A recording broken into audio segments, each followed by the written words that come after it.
Hello friends. आज हम देखेंगे कक्षा 8वीं के लिए हिंदी वसंत से पाठ पहला ध्वनि। अर्थात ये कविता है। यह कविता है निराला जी की। निराला जी छायावादी कवि है और इन्होंने प्रकृति के प्रति मानवीय संवेदना को बताया है। इस कवि निराला जी के बारे में हम संक्षिप्त रूप में जानेंगे। इन्होंने गद्य एवं पद्य दोनों पर समान अधिकार रखा है। प्रकृति, सौंदर्य, श्रृंगार, प्रेम, राष्ट्र प्रेम आदि विषयों पर इन्होंने कविताएं लिखी है। इनकी कुछ कविताएं लोगों को उत्साह से भर देती है। इनकी कविताओं में शोषित समाज के प्रति सहानुभूति है, पर शोषक वर्ग के प्रति आक्रोश एवं उपेक्षा का भाव है। अब हम देखेंगे पहली कविता ध्वनि। अभी न होगा मेरा अंत, अभी अभी ही तो आया है। मेरे वन, वन अर्थात जंगल में मृदुल वसंत, मृदुल यानी कोमल नाजुक वसंत ऋतु का आगमन हुआ है। किनके जीवन में? कवि जीवन में। अभी न होगा मेरा अंत, अंत यानी समाप्ति, तो ये अभी न होने वाली है। इन पंक्तियों में कवि के जीवन के प्रति आशावादी दृष्टिकोण का पता चलता है। वह स्वयं अच्छे कार्य करते हुए उपवन की कलियों अर्थात देश के युवाओं को सुंदर भोर का संदेश देना चाहते हैं। कवि अपने उत्कर्ष काल का वर्णन करते हुए कहते हैं कि अभी उनके कवि जीवन का अंत नहीं हुआ है। अभी तो उसके जीवन रूपी उपवन में सुकुमार वसंत का आगमन हुआ है। यह तो उनके कवि जीवन का उत्कर्ष काल है।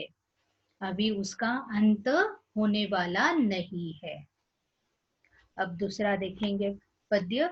हरे हरे ये पात, पात अर्थात पत्ता या पेड़ों की पत्तियां।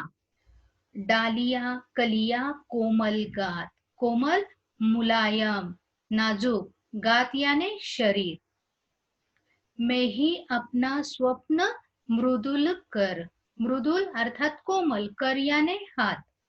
फेरूंगा, फेरना, हाथ से फेर देना। निद्रित, निद्रा अवस्था में सोया हुआ।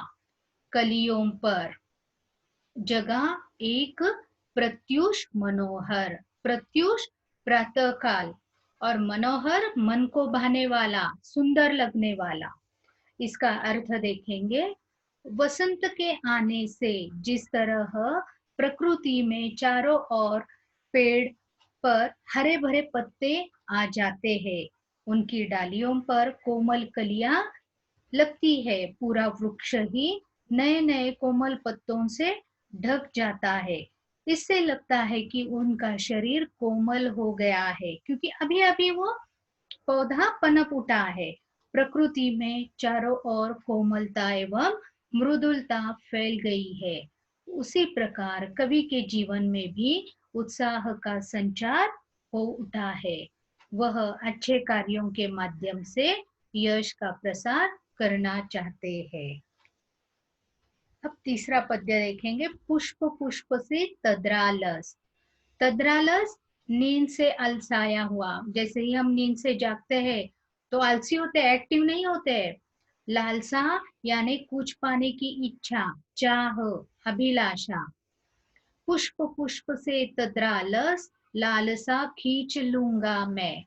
अपने नवजीवन का अमृत सहर्ष सींच दूंगा मैं।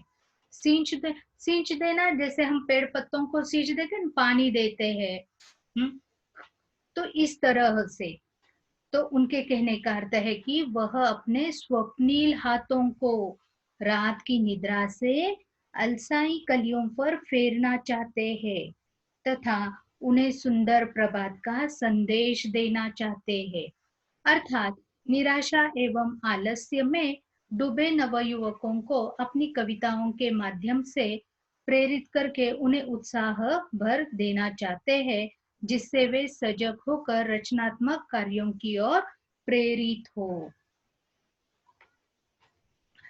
उनका कहने का तात्पर्य है कि प्रत्येक पुष्प की नींद भरी आंखों से आलस्य छीन लेना तथा आलस्य दूर करके उन्हें चुस्त और जागरूक बनाना चाहते हैं। कवि उन पुष्पों को हरा भरा बनाए रखने के लिए उन्हें अपने नवजीवन के अमृत से सींचना चाहता है। कवि अपने जीवन में आशा एवं उत्साह का संचार करके रचनात्मक कार्य करना चाहते हैं। अभी उसे जीवन में बहुत से काम करने हैं। वह प्रत्येक पुष्प अर्थात हर नवयुवक से उसका आलस्य छीनना चाहते हैं, उन्हें उत्साहित कर देना चाहते हैं। द्वार दिखा दूंगा, द्वार यानी दरवाजा, तो कौन सा? द्वार दिखा दूंगा फिर उनको, है मेरे वे जहां अनंत, अभी न होगा मेरा अंत। तो उनका अंतर्मन कहना चाहता है कि फूल खिलकर अनंत काल तक अपनी महक एवं सौंदर्य बिखरते रहे, उसी प्रकार देश का प्रत्येक युवक भी अपने रचनात्मक कार्यों के यश को अनंत काल तक चारों ओर बिखेरता रहे। जीवन में आशा एवं उत्साह से भरपूर कवि इन फूलों को अपने जीवन का द्वार दिखा देना चाहते हैं, ताकि फूलों के समान उनका जीवन भी महक उठे। कवि के जीवन में अभी वसंत का आगमन हुआ है और उसका अभी अंत नहीं होगा। धन्यवाद बच्चों।